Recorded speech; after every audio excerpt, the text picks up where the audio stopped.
The following presentation is brought to you by the Realm Network.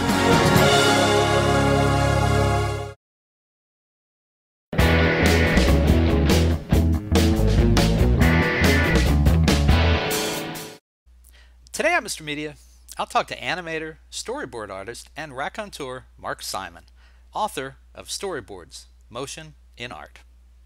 Stick around. This guy will definitely get today's show moving.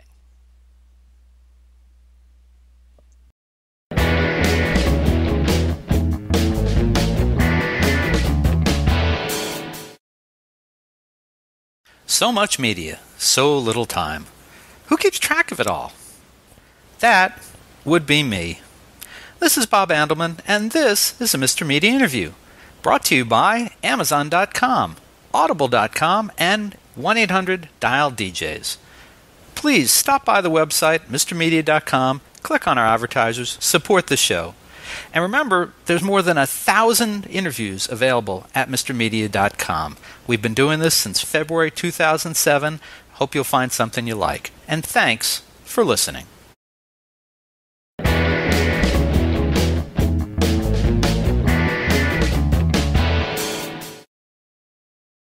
Mr. Media is recorded live before a studio audience that is about as animated as we've seen since Raquel Welch was a guest in the new media capital of the world, St. Petersburg, Florida.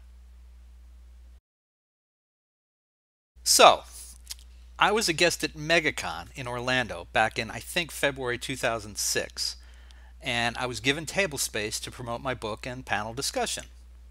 I was situated at that table between an independent comic book artist named Keith Knight, creator of Night Seeker, and an animator slash entrepreneur, Mark Simon of Orlando. Both guys were energetic, they were friendly, and they helped make the hours pass very quickly. And through the magic of Facebook, almost 10 years later, I've been able to follow both their careers, although I don't recall that we ever had another conversation in that time, since then. Now that all changed a few weeks back when I heard from Mark Simon and realized he would be a naturally good guest to have on Mr. Media. No pressure, Mark. But here's why. Simon owns 3 entertainment-related companies. He's written 10 books on related entertainment subjects. He's worked on more than 3,500 productions. And okay, folks, I didn't count, so I'm taking his word for it, but he does own one of the most prolific storyboard houses in the southern United States. He also produces animation, including his work on the Little Rascals cartoon. And one of his companies helps people to sell their own TV show ideas. So we're going to start the conversation today with his latest book. It's called Storyboards, Motion in Art, which is a massive how-to for anyone with ambitions in the field.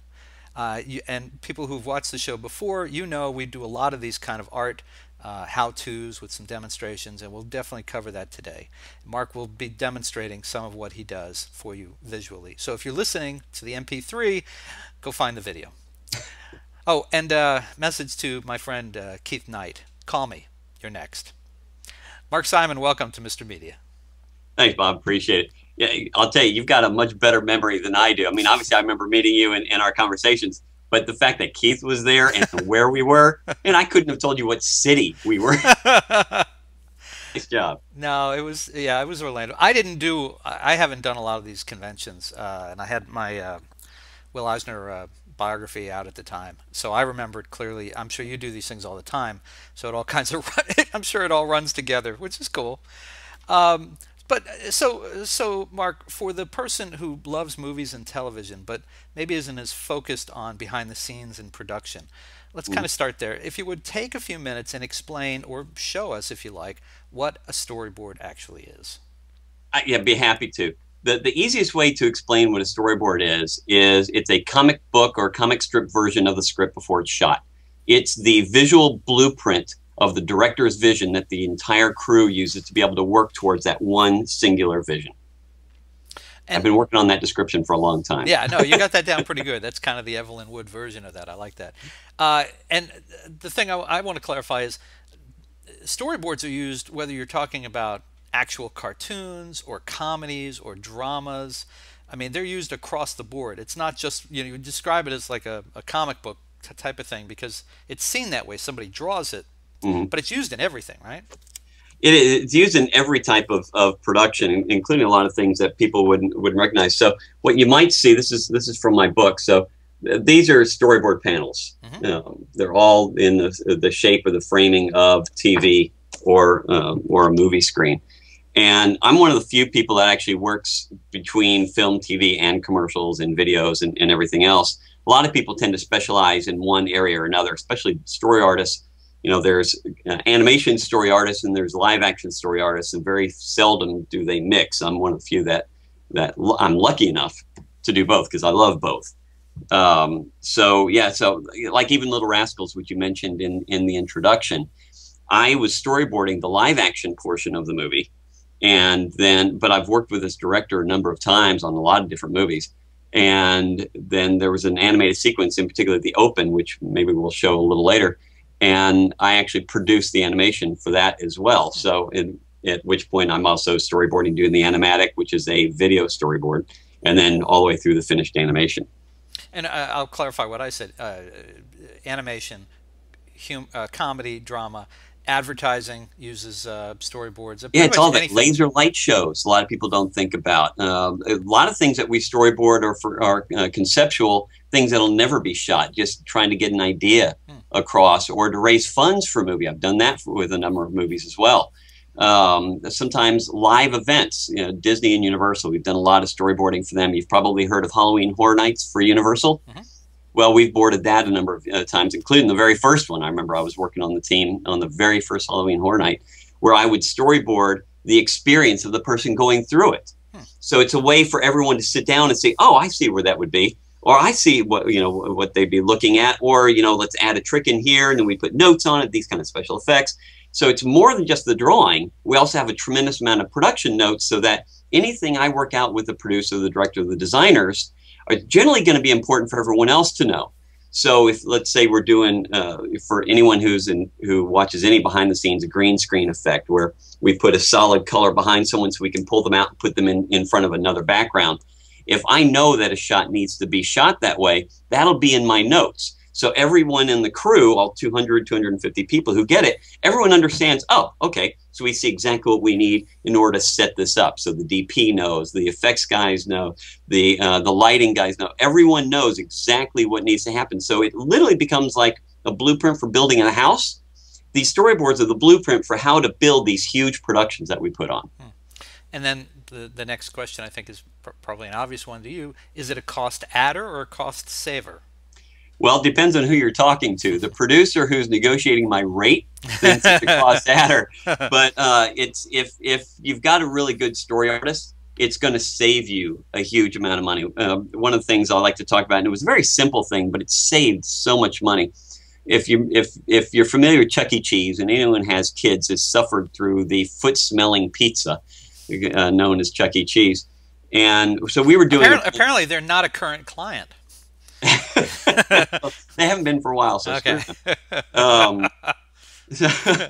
So here we're doing we're going through the boards, the storyboards on all these different shorts that we're doing, and one of the elements comes up where one of the stunts was Chucky's hair has to come off for some reason. I don't remember what it was, and in the pre-production meeting, the costume person who oversees this walkabout character says, "Oh, well, his hair doesn't do that." But, maybe we'll go ahead and cut it off. We'll have a couple of different things set up and we can Velcro it back on.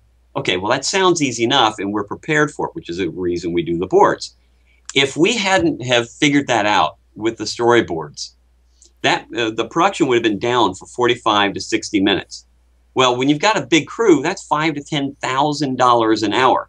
Well, they didn't pay me 10 grand for the entire thing. That one thing alone saved them a huge amount of money, much less all the other elements that help them move more accurately and quicker through the entire thing. So let's talk about the process. So sure. Let's say it's a commercial or whatever it is, a production company, someone along the lines comes to you and says, okay, we need storyboards for X. And so you'll do the storyboards, you'll lay it out, you'll probably work with that person, whether it's the director or the writer or the producer, and you'll create the storyboards to get it to what they want to do. And then who works next from the storyboard? Would it be the cinematographer, the camera people? Well, let me just kind of step back a little bit Okay. and take you through just so you kind of understand how it normally does work. Generally, a director will say, I want storyboards. And if the director has worked with a story artist that they know and they trust, they will reach out to them, or they'll tell the production manager to reach out. Otherwise, the production manager will find someone that they know and trust. Hopefully that's me. And so they give me a call, and then we come in and I sit down with the director, either Skype like you and I are doing this call, or face-to-face in a production. At that point, I'll have read the script by the time I get in. So I have an idea of what's going on. And as often as I can, I'll watch something of the directors, whether it's their demo reel of commercials or other movies that they've done, because everyone has a visual style. And because I've worked on so many productions, I can really emulate various styles. So I want to get a feel for how the director works. So then the director and I sit down, and every director is different. So it's up to me to work in his style. So some directors actually do a written shot-by-shot list. Go from a close-up here to a wide shot there, to a two-shot, whatever it is, however he wants it. Some thumbnail their own little sketches. Others like to just talk about it. Others want to watch movies with me, and we'll pull ideas from something else. It's a variety of different things. Sometimes we play with toys. I always have, see if I have any of my toys around. Well, even my little, these little Lego characters. And the reason I bring this up, I actually storyboarded this X-Men Lego movie that came out on with some of their toys. So whatever I can do to help figure out with the director what his vision is what we'll do. And some will even take pictures, like live action. They'll walk around, take video or photos of locations or people stepping through it. And we'll sit down, and then I'll pull up my software. So this is, I work digitally now, and I carry this around. This is my completely portable. It looks like a tablet, but it's not. It's actually a Windows 8 computer. And what's really cool about this is that I can actually draw right on the screen as I'm working. And then hopefully I can get rid of it. Nope. So that's Windows. That's not a Wacom. It is a Wacom. Oh, okay. Yeah. But Wacom this past fall came out with their own tablet PC. It's a Windows 8 PC, but the full Wacom screen. And then the software that I'm using here is called Storyboard Pro. Now, Toon Boom Software puts this out. I've been working with them for, I don't know, 3-4 years. Hard to remember when I started, since one of the early editions of the software. And 2 years ago, we won an Emmy, a Primetime Engineering Emmy for this software. And this is the main software used around the world now for storyboarding, and I'm a huge proponent of it. I travel the world training studios and schools on how to make use of this. And so one of the things I'm able to do now that until recently we weren't able to is, as I'm working on a project, I actually have a timeline. As you see, I'm scrolling on the bottom. You can see some elements moving. I can drop audio in, and as I'm drawing, I can move things. So like you saw his hand moving there. It's hard for me to see at this angle. So I just drew the hand on a separate layer there. Oh. So I can actually time things out. I can make shots shorter, longer, move things around, complete camera moves, whatever I want, as I'm sketching, and throw in whatever audio we need. So literally the director can see how the finished piece is going to be real time as I'm sketching. Wow. And that's called an animatic, a video storyboard.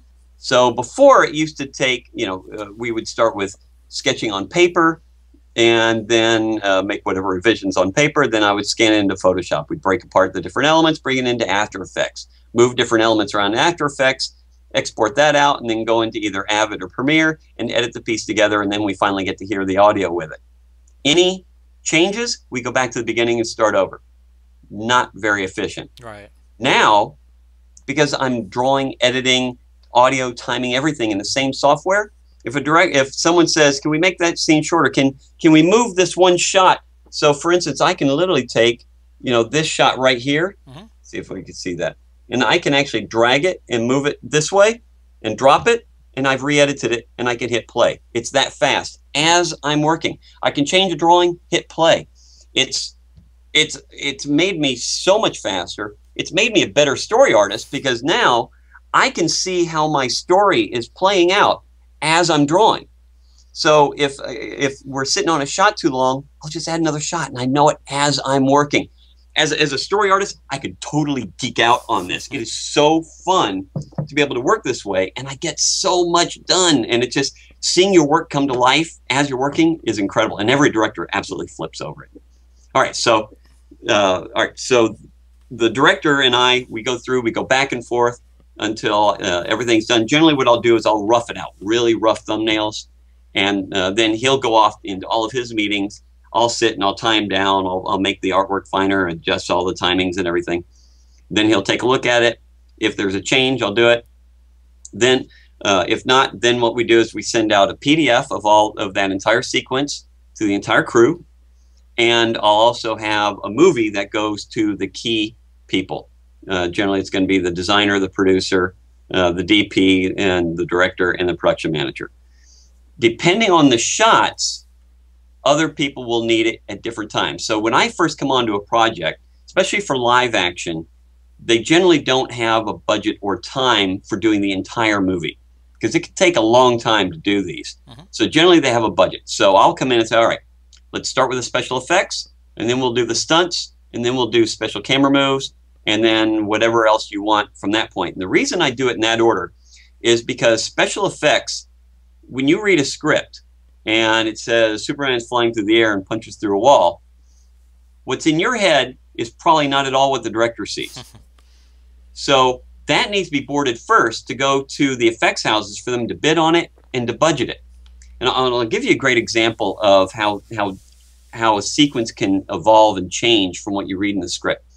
So I was working on the movie McHale's Navy, based on the old '60s TV series. If you remember the movie, it was a Universal picture. Tom Arnold, right? Tom Arnold, yeah, exactly. Good memory, yeah. So you might want to call me Mr. Media. I don't know. I'm going to call you Mr. Memory.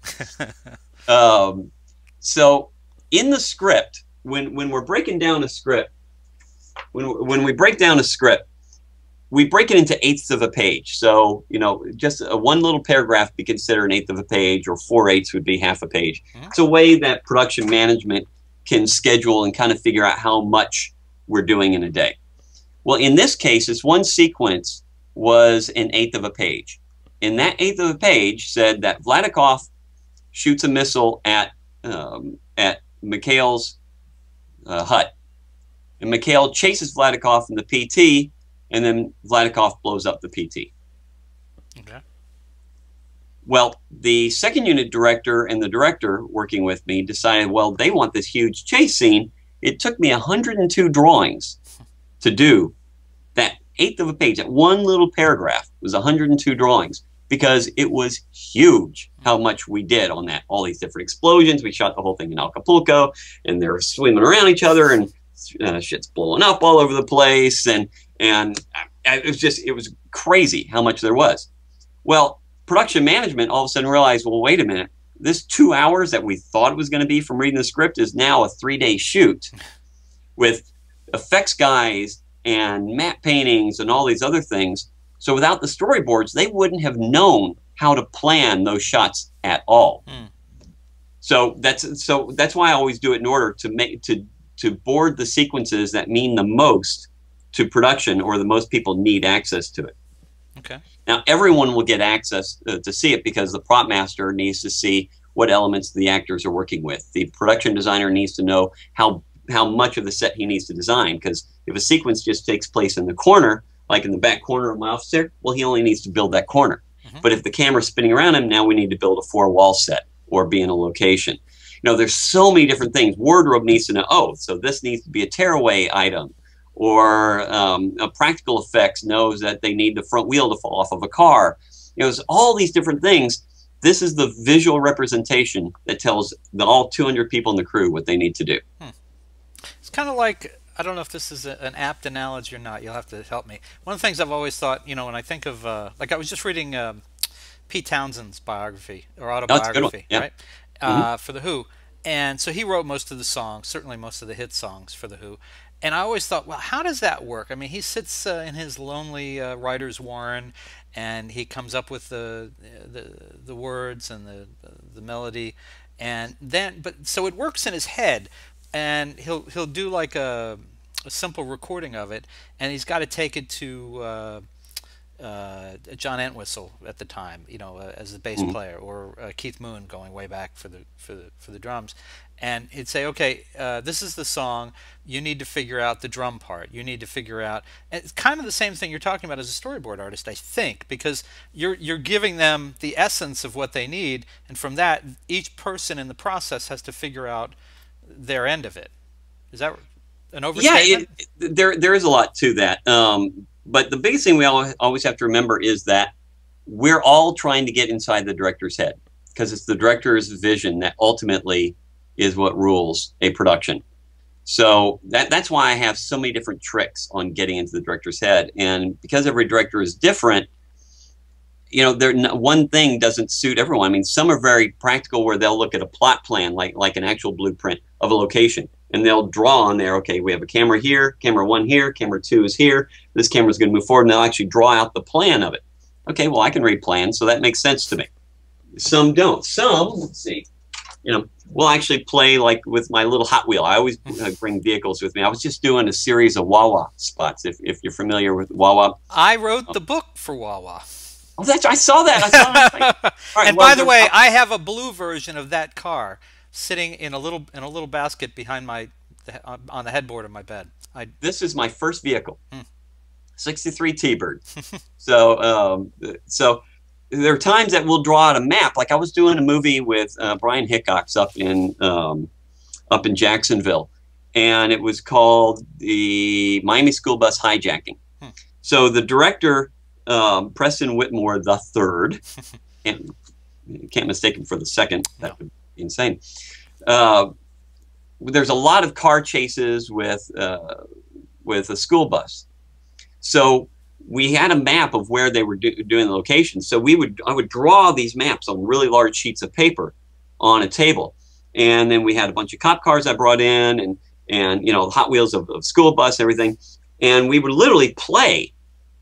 And what I found was that there is no possible way to play with Hot Wheels without making car sounds. Right? So here's the director and we're on our knees, right, down on this table, and we're playing with these cars, right, and we're crashing them, and we're making all these things, and we're trying to figure out how these different things are happening. And the producer, and Brian is a real hard ass, so Brian would walk in, and he would just stand there and cross his arms and look down at us for a while, and we'd look up at him, and he'd go, "Am I paying you guys to play?" We go, "Yeah, you are." And he go, "Okay." And he turned and he walk out. Look, work doesn't have to be work. Right. This is a lot of fun, what I get to do. I mean, I get to figure out creative stuff with directors. And some directors will just say, look, this is the kind of feel I want it to be, like a John Woo project. You take it and run. And then I get to do all the breakdowns, which is just awesome. In fact, I was working, if you remember Sequest from way back when. Of course. When that was shooting here in Orlando, I was a story artist, and I did all the concept art on it. Also shot here in St. Petersburg, I'd just like to point out. That's right, on the big pier there, among other things. And, yep, I spent a lot of time there. The headquarters for Sequest was the old Florida Power corporate headquarters. Yep. Yeah, so I spent a lot of time there on it, so it was a lot of fun. And I totally forgot this. I'm sorry, I apologize. You blew my mind. Sequest. Oh, yeah, so working on Sequest, there's one episode about giant robots fighting, and so the director just gave me some ideas. There was a lot of problems going on with that production because that was in the early days of CG and Amblin Imaging. I was the interface with them. They were all still out in LA while we were shooting here, and so we were sending info back and forth. They were doing the design, so the director was really off doing a lot of other things, and he said, "Look, I want it to be like a Sergio Leone spaghetti western with a standoff between these." I was like, "Oh, dude, I totally get it. I understand." Cutting, closer, right? Building this tension of these giant robots. And we were shooting this over at, this sequence was going to be at the Frank Lloyd Wright Florida Southern College, right? Right in between you and I. Yep. So I do the boards, director loves them. We all go out on location because I often go out on location as well. And the director said, "Look, we got two camera crews here. We're running behind. I'm going to take crew A. your sequence better than I do. You take crew B, you direct that sequence. So that was actually my first bit of doing second unit direction on a Spielberg project. So this other director, and it wasn't Spielberg directing, it was someone else. Right. And so he just sent me off with the crew. So I directed the whole robot sequence. So, things like that happen. Oh my God, that is so much fun. It's awesome. Now let me come back to the storyboard, the drawing part of this. I'm wondering, does someone have to be a gifted artist to be able to do storyboards? Because like I noticed in your book, there's examples of very detailed storyboards, and then there's examples of ones that are fairly rough looking, like just to set the scene more than anything. So does it matter? Do you have to have that kind of artistic talent to do storyboards, or do you just have to have an understanding of cinema? If you're doing boards like for your own project, doesn't really matter how well you can draw.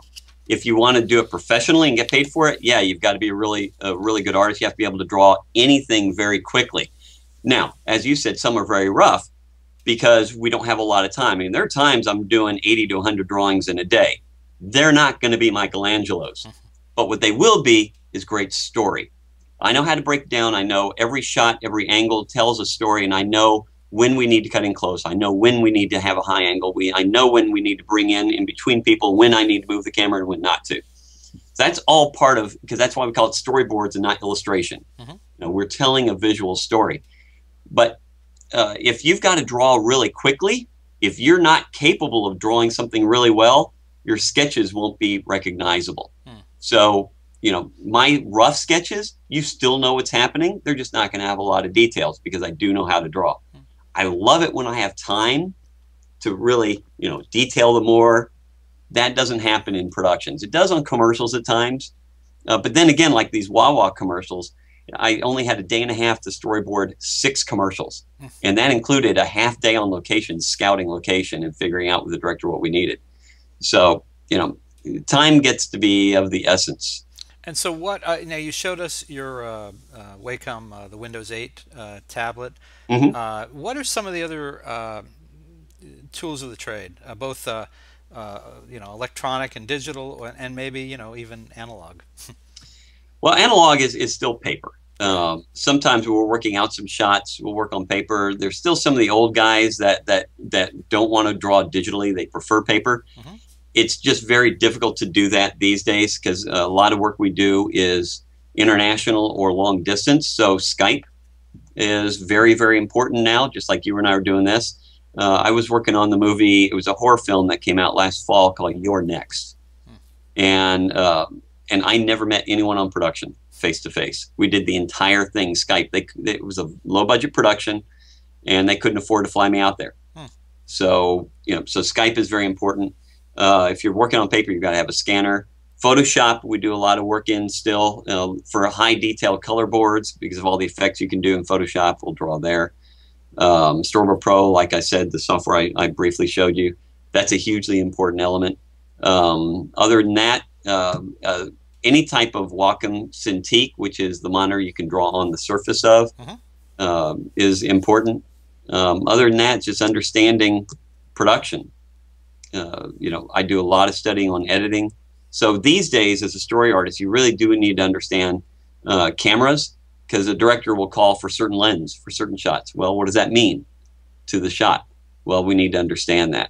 There's a difference between dollying and tracking and pushing and zooming in. You've got to understand those elements.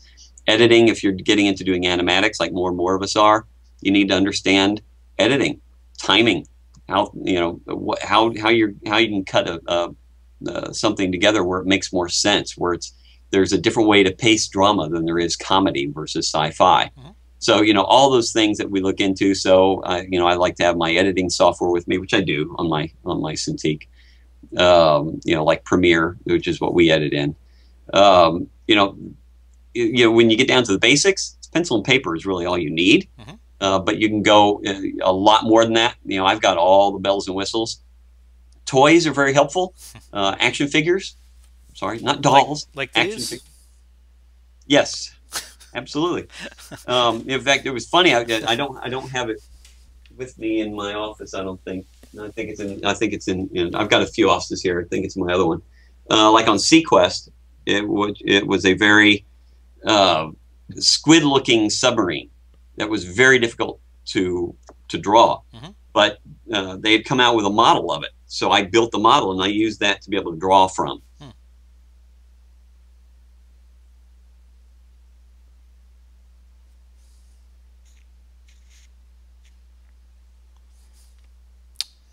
And that's the point at which we lost the video. Okay, so Mark, you've got we had a little break there. You actually went and got one of your Sequest toys to show everybody, right? I did. So like I mentioned, the Sequest ship was very difficult to draw. This is the squid looking ship. Hmm. So luckily, on the second, when I was working on the second season, a model came out. This model is 18 inches long, came out. So to be able to draw this accurately and quickly, having this kind of reference is fantastic. So I would do these extreme angles of it coming over, and the old Star Wars image, Right. like. So I would sit here and be able to look at it. And there's a trick. There's a great trick of the trade of taking something really large, because this was a 1,600-foot long ship. Hmm. Well, obviously this is 18 inches. It's not going to look, if I look at it here, it's not going to have the same depth. So what I would do is I would take a door viewer, like you look through in your front door, that you can see everything so no one can hide to murder you later when you open it. If you look through a door viewer at a model like this, all of a sudden this looks like it's gigantic in the real size. I do the same thing with cars, airplanes, or whatever. It changes the perspective of how you see it and makes it look more realistic. So it's a great little trick. It costs $2.50 at Home Depot. It's the best thing in the world to carry in your kit. Cool. Cool. Well, so one of the things I'm thinking about is that if I'm an artist, like in college, and Mm-hmm. thinking about careers, what can I do with this art skill that I have? This would seem to be, maybe you want to encourage people, maybe you want to discourage people, I don't know. You did write a book, so I'm thinking you want to encourage people. Oh, absolutely. This is another option for the art student, or the person who has art talent, and the world is changing. If you worked as an artist at a newspaper or magazine, a lot of those doors are closing, but media just seems to grow and grow. Oh yeah, especially, I mean, when I started the industry, we had like 6 channels and plus HBO. Now we've got over 600 networks in the U.S. alone. Hmm. So there's more content than ever going on. There's more animation being produced, because with animation you have to storyboard everything from beginning to end.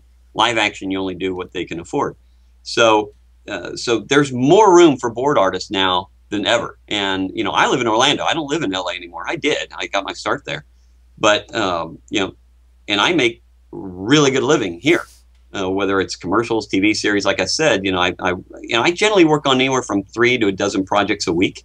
Hmm. So I'm able to stay very, very busy, and it's fun. See, I started in Hollywood as a production designer and art director, but I wasn't drawing as much. And whereas I love design, I really miss drawing, and I love telling stories. So that's when I got into and decided to get into storyboarding. I found an agent in LA that would show me what I needed to do, and that's how I got my start. So I highly recommend it to anyone who's into sequential illustration. When I say that, that's like comic books, comic strips, graphic novels, storyboarding, animation. That's all sequential illustration. You tell a story with a sequence of drawings. In fact, some of my best story artists are comic book artists who make the transition. The biggest difference is there's certain rules in film and TV that you don't have in comic books. So we need to break those bad habits. But other than that, these guys know how to tell a visual story, so it's the easiest transition of anyone. But if you like to draw and you're quick, you can draw anything. You like to tell stories and you like to work in a team environment, because it's almost never alone.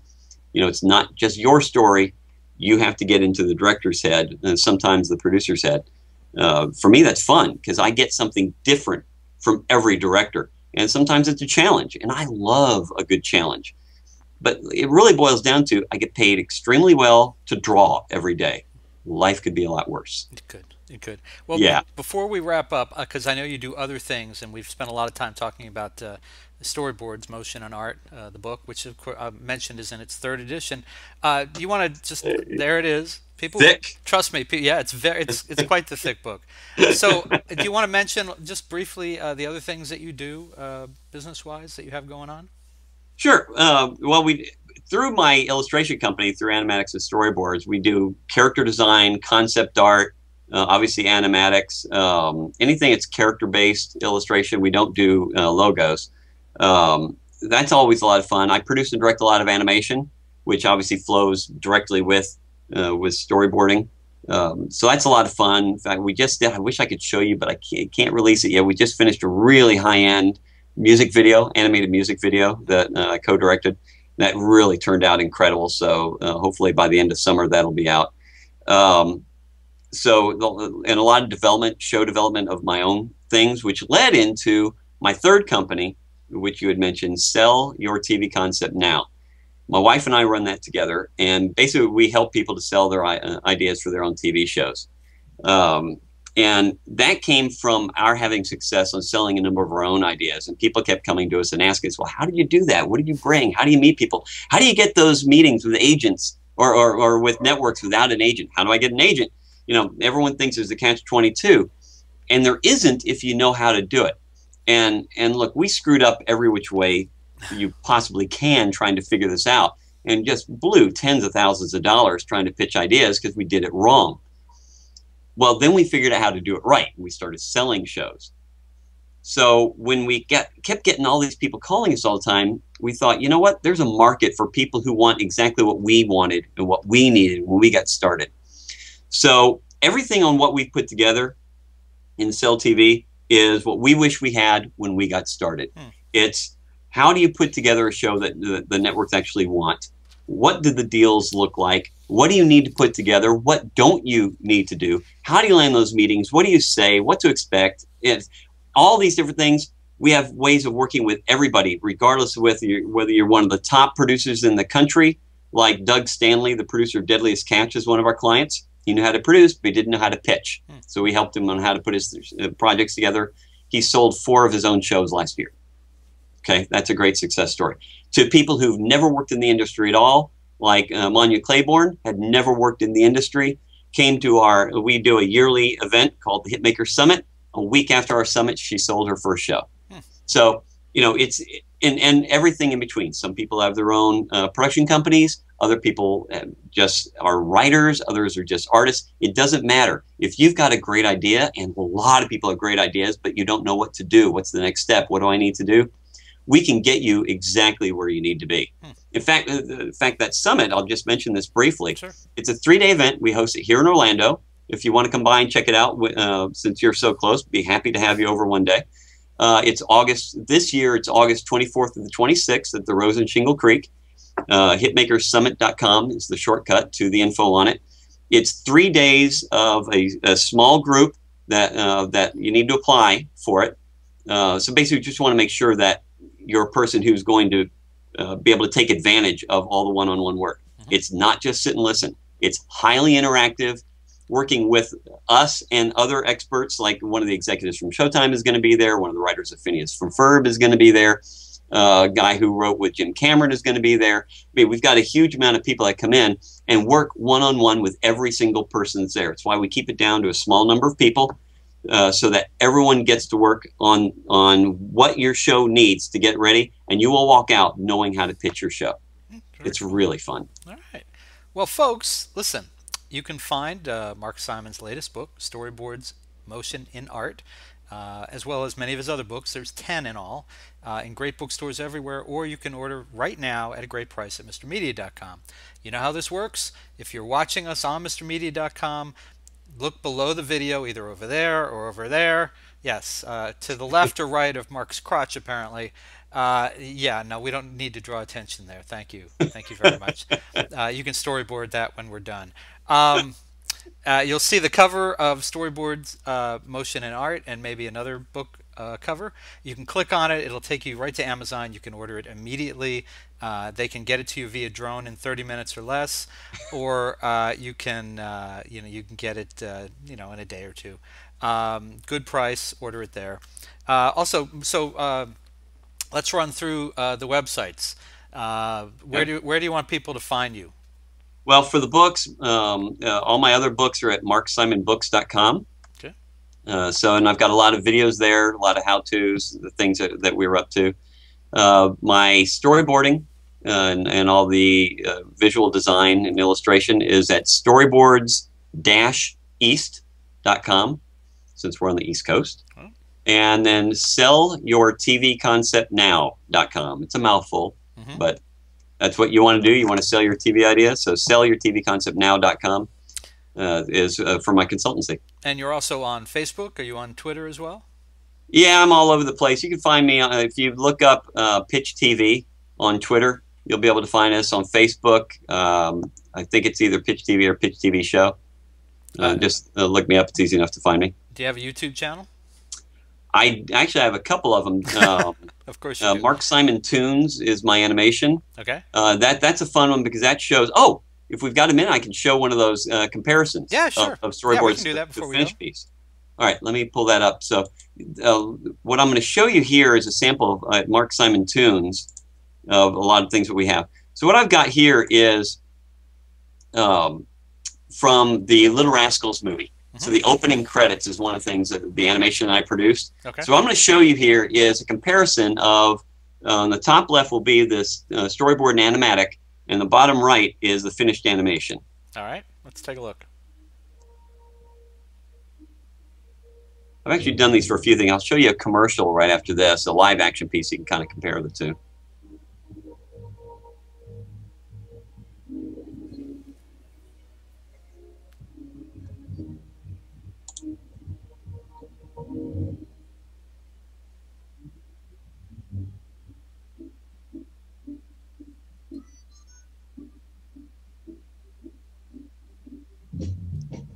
Now you'll notice the edits cut exactly the same time.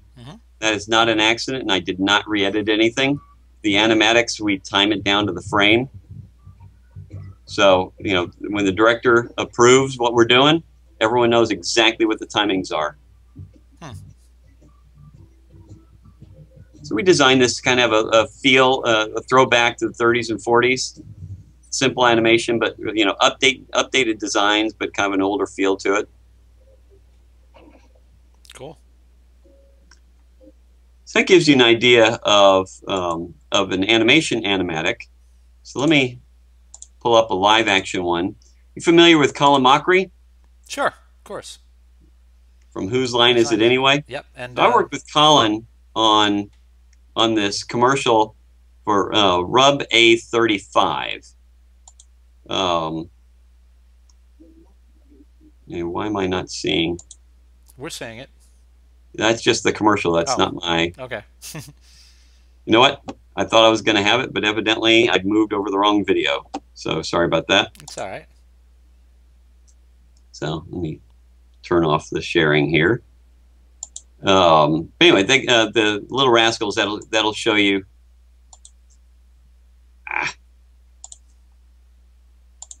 Sorry, clicked on the wrong thing. There we go. So it gives you an idea of you know, the process. You can see both the beginning and what the finished product looks like. That's great. We appreciate that. That's it's very helpful. That's, you know, the advantage of the video is we can actually see it. See it now. All right. Well, Mark Simon, good to see you again after all these years. Yeah, it's been great. You have not lost your ability to entertain or educate. I appreciate that. And thank you so much for joining us in Mr. Media today. That was fun. That flew by in an instant. Glad to hear that. Always good to see you. All right, same here. Take care. All right, bye.